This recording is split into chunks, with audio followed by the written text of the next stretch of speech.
Government form అయిన కొత్తలో గౌరవ ముఖ్యమంత్రి గారు ఎన్డీఏ మీటింగ్ మమ్మల్ని అందరినీ పిలిచి కండక్ట్ చేసినప్పుడు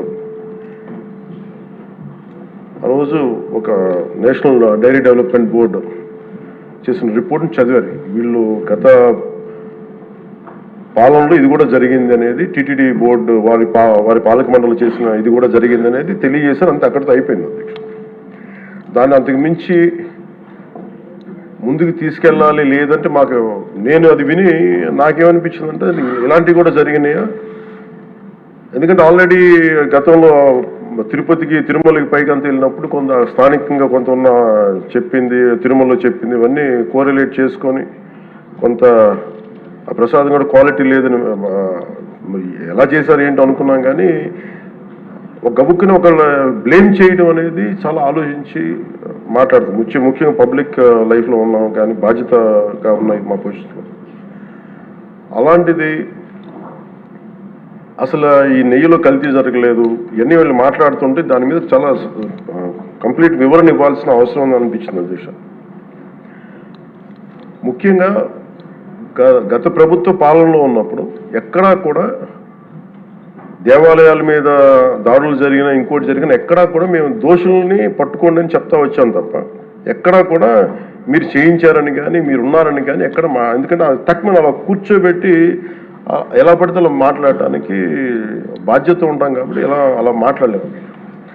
అలాగే ఇది కూడా గౌరవ ముఖ్యమంత్రి గారు రోజు ఎన్డీఏ సభలో చెప్పినప్పుడు మాకు కూడా ఏమనిపించిందంటే దీన్ని ఎలాగా అడ్రస్ చేయాలో నాకైతే ఇంటికి వెళ్ళాక నాకు అర్థం కాదు. ఇలాగ యానిమల్ ఫ్యాక్ట్ కూడా కలిసి ఇది ఎన్డీడీబీలో వచ్చింది అని నేషనల్ డైరీ డెవలప్మెంట్ బోర్డు దాంట్లో. సో ఇవన్నీ కూర్చోబెట్టి మాట్లాడుతున్నప్పుడు నేను తర్వాత మార్నింగ్ నేను ట్వీట్ చేశాను అధ్యక్ష. దాని మీద ఎందుకు ట్వీట్ చేయాల్సి వచ్చిందంటే వరుసగా నన్ను ట్యాగ్ చేస్తే చాలా మెసేజ్లు వస్తూ ఉన్నాయంట. నా ఆఫీస్ నుంచి అన్ని పంపించేటప్పటికి నేను చూసాను ఏం జరిగిందంటే మీరు ఎవరు మాట్లాడరేంటి, ఇలాంటి రిపోర్ట్ ఉన్నప్పుడు కూడా మీరు ఎవరు మాట్లాడరు ఏంటంటే అప్పుడు నా ఉద్దేశం ఏముందంటే తిరిగి ఈ దేవాలయాలు జరిగే ఇలాంటివన్నీ ఇవన్నీ కూర్చోబెట్టి దీనికి ఒక రక్షణ ఒక సనాతన ధర్మ రక్షణ బోర్డు లాంటి ఉంటే బాగుంటుంది. ఎందుకంటే ఇలాంటి కూర్చోబెట్టి చాలా న్యూట్రల్గా చాలా ఆబ్జెక్టివ్గా చేయొచ్చు ఇవి అనే ఉద్దేశంతో నేను పెట్టాను అధ్యక్ష. నాకు గిల్ట్ ఎక్కడొచ్చిందంటే అరే ఇవన్నీ మనకి లాస్ట్ 2-3 years మా టెంపుల్ దగ్గర తిరుమలకి వెళ్ళినప్పుడు కూడా గౌరవ మంత్రివర్యులు మనోహర్ గారు మేము వెళ్ళినప్పుడు మా దృష్టికి చాలామంది తీసుకొచ్చారు అధ్యక్ష. మేమే 2-3 పర్యాలు మేమే మాట్లాడుకున్నాం. సో నాకు అవన్నీ గుర్తొచ్చి అరే మనకి తప్పు జరిగింది తెలిసి మనం దాన్ని సరిగ్గా తీసుకెళ్ళకపోయిన ఒక పశ్చాత్తాపంతో నేను ఒక దీక్ష చేశాను అధ్యక్ష. ఆ తర్వాత దాన్ని అందరూ అన్ని రకాలుగా తీసుకెళ్ళారు సార్ 3 parties. అలాగే మాకు తర్వాత మొన్న గౌరవ ముఖ్యమంత్రి గారు మనకి కేశవ్ గారు మా క్యాబినెట్లో కూర్చున్నప్పుడు మా దృష్టికి తీసుకొచ్చింది అసలు ఈ నెయ్యిలో నెయ్యే లేదనేది చాలా స్పష్టంగా తెలియదు. మాకేమనిపించిందంటే ఏదైనా సరే innovation is very important in life. Innovation లేకపోతే ఈ పాటికి ఒక్కొక్కరు ఒకలా ఇన్నోవేట్ చేస్తారు. బట్ ఈ పర్టికులర్ ఈ గత ప్రభుత్వంలో ఉన్న వ్యక్తులు వీళ్ళు అరాచకంలో ఇన్నోవేషన్ చేశారు. వీళ్ళు కల్తీలు కూడా అంటే మామూలుగా ఒక నెయ్యి కావాలంటే పాలలో నుంచే కాకుండా రసాయనాల నుంచి కూడా తీయచ్చు, మిగతా వాటి నుంచి కూడా తీయచ్చు అని చేసి చూపించారు.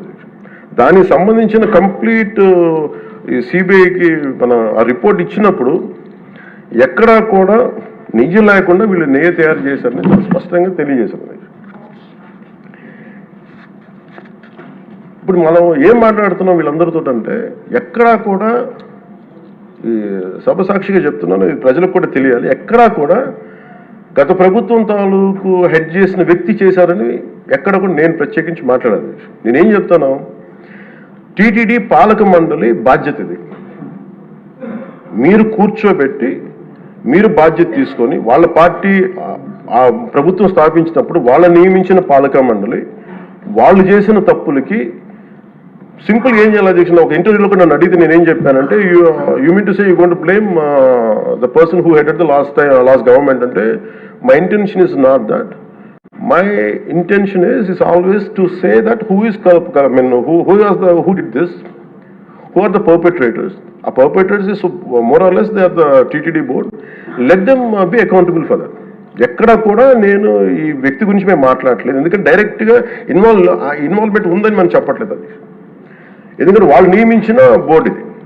కానీ వాళ్ళు ఏం చేస్తున్నారు, అక్కడ కూర్చోబెట్టి ఎక్కడా కూడా సింపుల్గా ఏం చేయాలి దీక్ష, నిజంగా నేనేం చెప్పాను ఆ ఇంటర్వ్యూలో కూడా, ఆయనే తప్పు, నాకు సంబంధం లేదు, మేము పలానా టీటీడీ బోర్డు చేసింది ఇది, ఆ టీటీడీ బోర్డు మీద మీరు నిష్పక్షపాతంగా ఒక కమిటీ వేయండి, ఆ దోషులు శిక్ష పడేలా చేయండి, వాట్ ఎవర్ దాని అవుట్కమ్ ఏముంటుందో దాన్ని బయట పెట్టండి, ఇంత సింపుల్గా తేల్చేయచ్చు. వాళ్ళు వెనకెందుకు వేసుకొస్తున్నారు నాకు ఈ రోజుకి నాకు అర్థం కాదు. ఈ రోజుకి వెనకేసుకు రావాల్సిన అవసరం లేదు. వెరీ క్లియర్ కట్ రిపోర్ట్ ఇచ్చింది. ఇందులో కంప్లీట్గా అసలు నెయ్యి లేకుండా వీళ్ళు నెయ్యి తయారు చేశారు కనుక, రసాయనాలతోటి పామ్ ఆయిల్ తోటి వీటన్నిటితో బేస్ చేసుకొని నెయ్యి లేకుండా నెయ్యి తయారు చేశారు. It's very clear cut, it's evident. ఇప్పుడు ఎందుకు ఇంత డిస్కషన్ అవుతుంది అధ్యక్ష, మనందరం కూర్చోబెట్టి ఇంత సభా సమయాన్ని ప్రజలకు ఇవ్వాల్సింది కేవలం తిరుపతి లడ్డు గురించి ఎందుకు మాట్లాడాల్సి వస్తుందంటే, వాళ్ళు నిజంగా కనుక ఉప్పేసుకుని ఉంటే కల్తీ జరిగింది, దానికి తగ్గ లా ఏం కోర్స్ యాక్షన్ ఏం తీసుకోవాలో తీసేసుకుని అయిపోతుంటే దానికి ఎవరైతే పర్పెట్రేటర్స్ ఉన్నారో వాళ్ళకి ఆ శిక్షగా వెళ్ళిపోతారు. అలా కాకుండా అసలు ఆ నెయ్యిలో కల్తీ లేదు, యానిమల్ ఫ్యాట్ లేదు, రిపోర్ట్ ఇచ్చిన తర్వాత ఇవన్నీ. అందుకని ఈ సభ ఈరోజు ఇంతమంది మాట్లాడాల్సి వస్తుంది అధ్యక్ష. మాకు ఏమనిపించిందంటే అధ్యక్ష,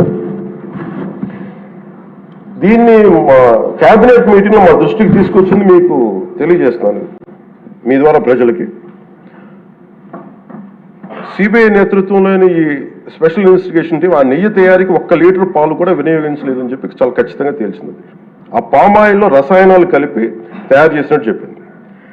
ఆ ఇతర రసాయనాలు ఏ మూలకాల నుంచి తయారయ్యాయో నిర్ధారణ చేసే సాంకేతికత, దానికై సంబంధించిన టెక్నాలజీ ఆ పర్టికులర్ మా వద్ద లేదనేది ఆ సిట్ తేల్చేసింది. ఈ కేసులో 36 మందిని నిందితులుగా తేల్చింది. శ్రీవారి ప్రసాదాన్ని అపవిత్రం చేసేందుకు ఒక ప్రణాళిక, ఒక ప్లాన్ ప్రకారం కుట్ర జరిగిందన్నట్టు సిట్ తెలియజేసింది. అలాగే దీని ముందు ఏం జరిగిందని చూస్తే, తమకి నచ్చిన సంస్థలకి నెయ్యి సరఫరా కాంట్రాక్టులు కట్టబెట్టేందుకు ఒక ప్రణాళిక ప్రకారం టెండర్ నిబంధనలు సవరించారు. నెయ్యి సరఫరాకి సంస్థకి ఉండాల్సిన కనీస వార్షిక టర్నోవర్ 250 కోట్ల నుంచి 150 కోట్లకు తగ్గించారు.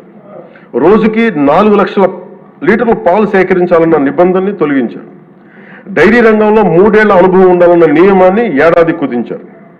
రోజుకి 12 టన్నుల వెన్నెయ్య తేయాలన్న నిబంధనను కూడా 8 టన్నులుగా మార్చేశారు.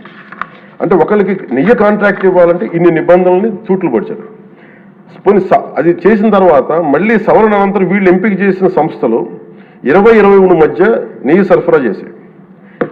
నెయ్యి సరఫరా చేసిన సంస్థకు అందుకు కావాల్సిన కనీస అర్హతలు లేవని సిట్ ఛార్జ్ షీట్లో ఉన్నది. వీరు నెయ్యి సరఫరా ఎంచుకున్న సంస్థలు బోలేబాబా అని కానీ దానికి అనుబంధ సంస్థలు మామూలుగా వైష్ణవి డైరీలు 1 లీటర్ కూడా నెయ్యిని పాల నుంచి తయారు చేయాలని స్పష్టంగా చెప్పారు.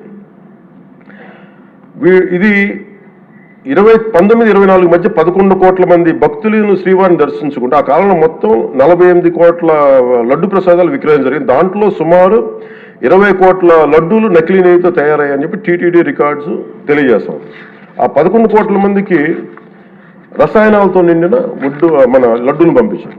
అలాగే ఇందులో 1,00,000 లడ్డూలు కూడా అయోధ్య రామమందిర ప్రారంభోత్సవానికి పంపిణీ చేశారు. నేను మొన్న మన క్యాబినెట్లో మన గౌరవ ముఖ్యమంత్రి గారు మేమందరం కూర్చొని మాట్లాడుతున్నప్పుడు నాకు పర్సనల్గా నాకు మెసేజ్లు ఏంటంటే, అమరావతి మన ఈ అయోధ్యకి పంపిన లడ్డూలు ఈ లడ్డూలు కాదు, ఇవి వేరే లడ్డూలు.